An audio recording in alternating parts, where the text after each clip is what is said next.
Hi, my name is Maria Besiou. I'm a professor of humanitarian logistics at Kühne Logistics University, and I'm also the academic director for the Center of Humanitarian Logistics and Regional Development that we have at KLU, and of course a partner at HORM. That's a very nice question. What we did is that we really compared bio-based products and the impact that they have on the environment with the one that conventional products have. And what we saw is that actually, when it comes to CO2 emissions, in most of the cases, the conventional products have much higher ones. What we also found is that the environmental impact really depends on the agricultural practices that have been used for the production of the bio-based products. So in some of the cases, when the practices are not the best, then we can see that there is a lot of water pollution that is produced.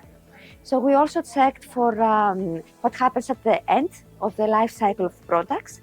And in most of the cases, again, the bio-based products have a lower environmental impact, especially when it comes to going in the landfill, but always the impact is much worse when it comes to open burning or incineration.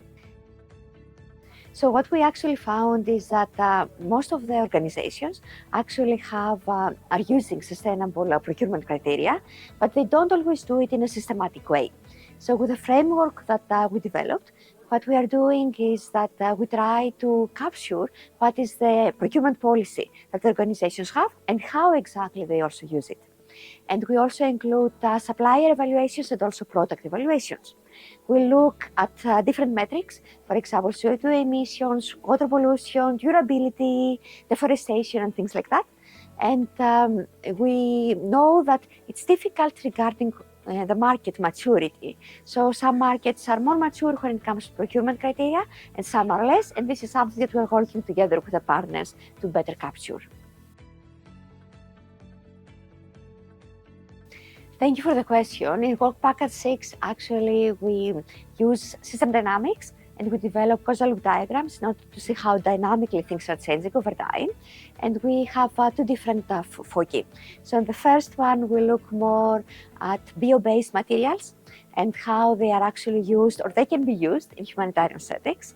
And we have different trade-offs, like, for example, deforestation or what happens with their durability. Now, when it comes to the second foci, we look more at the informal waste pickers and their sustainable livelihoods.